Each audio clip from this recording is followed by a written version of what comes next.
जय हिंद दोस्तों, मैं रोहित कुमार, बिजनेस कंसल्टेंट, बड़ा बिजनेस प्राइवेट लिमिटेड। आज की इस वीडियो में आप जानने वाले हैं एक स्टोरी के माध्यम से स्वर्ग और नर्क के बारे में कि क्या होता है स्वर्ग और क्या होता है नर्क, what is hello and what is heaven. तो चलिए स्टोरी शुरू करते हैं। एक बार एक व्यक्ति की मृत्यु हो जाती है तो यमराज जी उसे लेकर के जाते हैं। तो उसने कुछ ऐसा किया होता है कि उसको ऑप्शन दिए जाते हैं कि तू नर्क में जाना चाहता है या फिर स्वर्ग में जाना चाहता है। ऐसा उसने कुछ किया होगा, ऐसा कर्म किया होगा।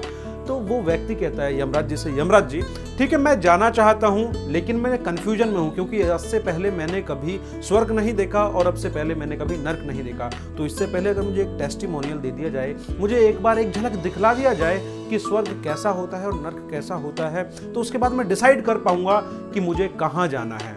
तो वो व्यक्ति क्या करता है, यमराज जी से चीज बोल देता है। यमराज जी कहते हैं ठीक है। तो यमराज जी सबसे पहले उसे नर्क में लेकर के जाते हैं। तो नर्क में वो देखता है कि कुछ लोग जब मृत्यु के बाद जाते हैं तो खाने के लिए उनके पास कोई बर्तन रखा होता है, बहुत बड़ा बर्तन होता है और उसके चारों तरफ वो लोग होते हैं और उनके हाथों में 2-2 फीट लंबे चमचे बंधे हुए होते हैं। जैसे हम खाना खाते हैं ना, स्पून से, छोटी सी स्पून होती है, आराम से खा लेते हैं। लेकिन सपोज 2 फीट अगर आपके हाथ में चम्मच दे दी जाए तो क्या आप खाना खा पाएंगे? क्या आसानी से खा पाएंगे? नहीं खा पाएंगे ना। तो वहाँ के लोग बहुत ही ज्यादा परेशान, बहुत ही ज्यादा उदास, मन पर उदासी, क्योंकि भूखे रहते थे, खाना नहीं खा पाते थे, एक दूसरे से झगड़ा करना, क्योंकि अब जब खाना ही नहीं मिलेगा तो क्या होगा, झगड़ा होगा। तो बहुत ज्यादा उदास रहते थे। तो उन्होंने देख लिया वो नजारा। अब कहते हैं ठीक है यमराज जी, मैंने यहाँ का सीन देख लिया है, अब मुझे लेकर चलिए स्वर्ग में। स्वर्ग में क्या होता है मैं देखना चाहता हूँ। तो यमराज जी अब इसे कहाँ ले जाते हैं? स्वर्ग में ले जाते हैं। अब स्वर्ग में वो क्या देखता है, वहां पर भी 2-2 फीट लंबे चमचे होते हैं, बिल्कुल सेम कंडीशन, मतलब वैसा ही पोट, उसी कलर का पोट, कलर में भी डिफरेंस नहीं होता,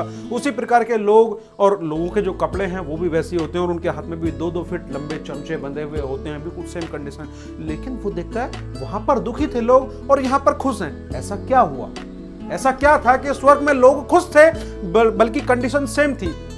तो कंडीशन ये थी कि 2-2 फीट लंबे चमचे तो बंधे हुए थे लेकिन वो एक दूसरे को सर्व कर रहे थे। वो खुद खाने में नहीं लग रहे थे क्योंकि खुद तो नहीं खाया जा सकता। जो सामने व्यक्ति बैठा था उसने निकाला और दूसरे को खिला दिया, सामने वाले ने उसको खिला दिया, तो आराम से सबका पेट भर रहा था और एक दूसरे को वो सर्व कर रहे थे। तो इसलिए स्वर्ग में लोग खुश थे। उसने कहा अरे वाह, बहुत अच्छी बात है। तो दोस्तों समझ में आया होगा इस स्टोरी के माध्यम से क्या समझाने चाहते हैं। इस स्टोरी के माध्यम से मैं समझाना चाहता हूं कि जो चीज आपके पास है और वो आपके काम की नहीं है तो उसे दूसरे को ऑफर कर दीजिए, दूसरे को उसे सर्व कर दीजिए। उससे क्या होगा, उससे आपको भी खुशी मिलेगी और सामने वाले व्यक्ति भी खुश रहेगा, खुशहाल रहेगा और आपके जीवन में भी एकदम खुशियां ही खुशियां आती रहेंगी। अगर आप दूसरे को दान देंगे, दूसरे को सर्व करेंगे, दूसरे की आवश्यकता की चीजों को आप भरपूर उन्हें पूर्ति करेंगे, क्योंकि आपके, देखिए आपके तो किसी काम की नहीं है वो चीज, लेकिन सामने वाले की वो काम आ सकती है और सामने वाला उससे आगे बढ़ सकता है, तो तुरंत ऑफर कर दीजिए सामने वाले को। तो वैसा ही स्वर्ग में हो रहा था, क्योंकि उनके वो काम का नहीं था, वो सामने वाले को सर्व कर रहे थे लेकर के।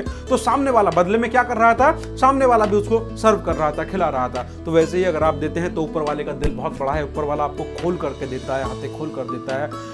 बस आप अपना दिल खोलिए एक बार। आप इस सोच से सोचिए कि मुझे, अगर मैं सामने वाले को ऑफर करता हूं तो मुझे कितनी खुशी मिलती है, और वाकई में रियली खुशी मिलती है अगर जरूरतमंद है सामने उसकी हेल्प कर देते हैं आप। तो same culture, I am a business consultant at Bada business private limited. Same culture Bada business में है और सभी को सिखाया जाता है। लर्निंग सर्विंग का मॉडल होता है यहाँ पर, और एक दूसरे को सर्व करते हैं जो चीज किस प्रकार से एक दूसरे के साथ में बांटते हैं। मीटिंग होती है, समझाते हैं, बताते हैं। मुझे नहीं पता तो सामने वाला सिखाता है। मीन्स टू से दैट कि सेम कल्चर है। और जो भी आज तक इस कंपनी में आया है, एज एन एम्प्लॉय आया हो या फिर चाहे बिजनेस कंसल्टेंट के आईबीसी के रूप में बनकर के आया हो या किसी ने हमारे यहाँ से कोर्स लिया हो, तो वो एक ही चीज कहता है कि मैंने दुनिया में बहुत सारी कंपनीज देखी हैं, काफी सारी जॉब की हैं, जो करा होता है इसको एक्सपीरियंस होता है, लेकिन एक बात कहता है जो कल्चर यहाँ पर है मैंने आज तक कहीं नहीं देखा, क्योंकि यहाँ पर कल्चर ही इस प्रकार का है, प्रेम भाव का कल्चर है। और सबसे अच्छी बात, एक दूसरे को समझाया जाता है, सिखाया जाता है।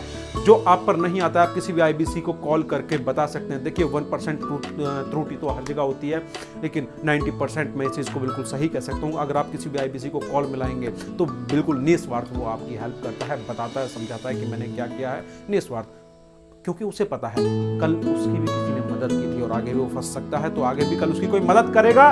तो सेम कल्चर है। दैट्स व्हाई अगर आपको आईबीसी ज्वाइन करना तो नीचे दिए गए स्क्रीन पर कॉल कीजिएगा। और आपको ये स्टोरी कैसी लगी कि हेल क्या होता है, हेवन क्या होता है, मुझे कमेंट में जरूर बताइएगा। इस वीडियो को अगर अच्छी लगी है तो वीडियो को लाइक कीजिएगा, चैनल सब्सक्राइब कीजिएगा ऐसी ही और वीडियोस देखने के लिए। हमें फॉलो कीजिएगा। Thank you, that's all. मिलते हैं किसी नई वीडियो के साथ।